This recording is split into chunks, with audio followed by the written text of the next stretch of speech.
Have you ever wondered how floating static routes work in networking? Well, you're in the right place. Today, we're diving into the fascinating world of floating static routes. Floating static routes might sound like a mouthful, but let's break it down. In the networking world, a route is a path that data packets take to reach their destination. And a static route is a manually configured route that doesn't change unless the network administrator changes it. So, what's so special about floating static routes? The magic lies in their administrative distance, or AD. This is a measure of the trustworthiness of a route source. Basically, the lower the AD, the more trustworthy the route. But here's the twist. Floating static routes have an AD that's greater than the AD of another static route or dynamic routes. So, while they might seem less trustworthy at first glance, this unique characteristic is actually what makes them so valuable. Imagine you're on a road trip and your GPS is guiding you along the fastest route. Suddenly, there's a roadblock. What do? You'd probably rely on your GPS to reroute you, right? Well, floating static routes work in a similar way. They're like the alternate routes your GPS suggests when your primary route is blocked. In networking terms, if the primary route fails for any reason, the floating static route springs into action. It's like a standby, waiting patiently for its turn. It's a backup plan that ensures your data packets reach their destination, no matter what. In essence, floating static routes are a network's safety net, providing an alternative path for data transmission when the primary route is unavailable. This makes them an integral part of network resilience and reliability. So, floating static routes are essentially backup routes that come into play when the primary route fails. Intriguing, isn't it? Stick around as we delve deeper into how to configure and verify these routes in the upcoming scenes. Now that we know what floating static routes are, how do we configure them? Let's delve into the step-by-step process of setting up floating static routes on a router. Before we begin, it's crucial to understand that the configuration of floating static routes is all about administrative distance. This is essentially a value that determines the preference of routes. The lower the administrative distance, the more preferred the route is. First off, we enter the global configuration mode of the router. This is done by typing in the command configure terminal, or conft for short. Once we're in, we need to define the static route using the IP route command, followed by the destination network, subnet mask, and next hop address or exit interface. Here's where the twist comes in. To designate this route as a floating static route, we append the administrative distance at the end of the command. This value is typically higher than the administrative distance of the primary route, which defaults to 1 for a static route. For example, we might use an administrative distance of 150 for the floating static route. Next, we press enter and the floating static route is now configured. It's as simple as that. However, do note that this route will not appear in the routing table unless the primary route fails. This is because the router always prefers the path with the lowest administrative distance. Now, you might be wondering, why bother with a higher administrative distance? Well, the beauty of floating static routes lies in their ability to provide a backup path. In case the primary route becomes unavailable, the router automatically switches to the floating static route, thus ensuring uninterrupted connectivity. So, while configuring floating static routes, it's essential to choose an administrative distance wisely. It should be high enough to serve as a backup, yet low enough to be preferred over other possible routes. And that's how you set up a floating static route. Remember, the key element here is the administrative distance. Alright, we've configured our floating static route, but how do we know it's working as it should? Let's dive into the fascinating process of verification. The first step in verifying the configuration of floating static routes is to use the show IP route command. This command reveals the routing table of the device, giving us a detailed view of all the routes configured on it. Here, we can see the floating static route we've just configured. But what exactly are we looking for? Well, we're searching for the administrative distance of our floating static route. Remember, a floating static route has a higher administrative distance than the primary route. This means that it only becomes active when the primary route is unavailable. So, in the routing table, our floating static route should appear with its administrative distance set higher than the primary route.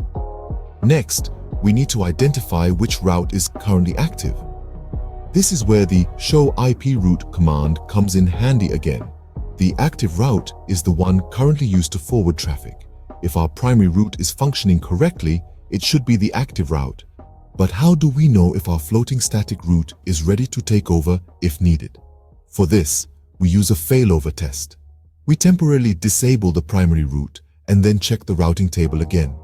If the floating static route is now active, it means our configuration is correct and our network has a reliable backup route. In a real-world scenario, we wouldn't manually disable the primary route. Instead, an issue like a link failure would trigger the switch to the floating static route. However, for verification purposes, this test gives us confidence in our configuration. So, using the show IP route command, we've not only verified the operation of our routes, but also identified which one is active.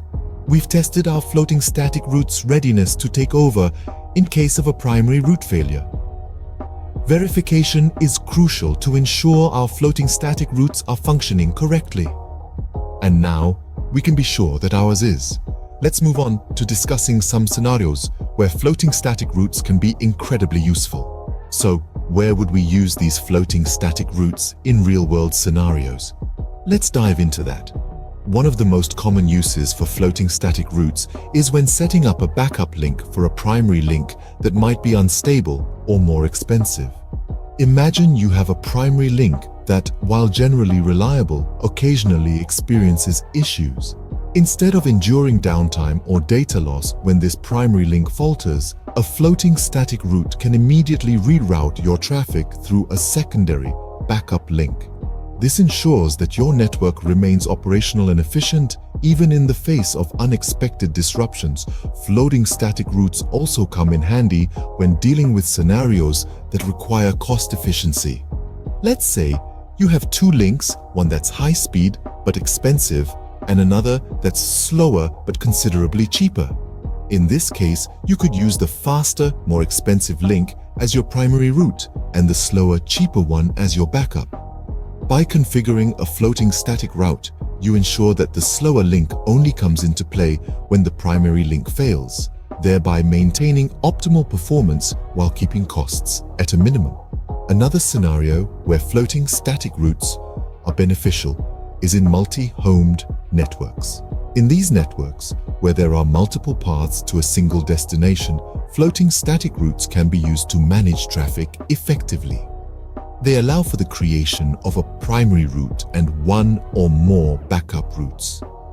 If the primary route fails, traffic is automatically redirected to one of the backup routes, thus ensuring network availability and resilience. Now, consider a network with fluctuating traffic loads. During peak hours, when traffic is high and network resources are strained, floating static routes can be used to distribute traffic evenly across multiple paths, thus preventing network congestion and ensuring smooth operation. As you can see, floating static routes can be a powerful tool in maintaining network stability and efficiency. Whether it's ensuring uninterrupted service, managing costs, dealing with multi-homed networks, or handling high traffic loads, floating static routes offer flexible, dynamic solutions to a wide range of networking challenges. So, let's quickly recap what we've learned today. In this episode, we've delved into the fascinating world of floating static routes. These are a special breed of static routes with a higher administrative distance than dynamic routes. This feature makes them act as a backup, ready to swing into action when the primary route fails. We began by understanding the fundamental concept of floating static routes. We learned how they are distinct from regular static routes. Their unique feature of having a higher administrative distance is what sets them apart. This trait ensures that they are not active in the routing table under normal circumstances, but step up when needed. Next, we explored how to configure floating static routes. We discussed the Cisco iOS commands used to configure these routes. By specifying an administrative distance higher than the dynamic protocol's administrative distance, we can effectively set up a floating static route. We then moved on to verifying the configuration of these routes. We learned how to use the show IP route command to view the routing table and confirm the presence of our newly configured floating static route. We also discussed how the route would only appear in the routing table if the primary route fails, reinforcing the backup nature of floating static routes. Finally, we discussed various scenarios where floating static routes prove to be incredibly useful. They serve as an excellent fallback plan in case of primary route failure, ensuring that network communication remains uninterrupted.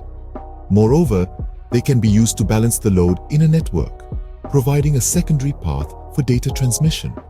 So, whether you're a network engineer or a tech enthusiast, understanding floating static routes can be a valuable skill.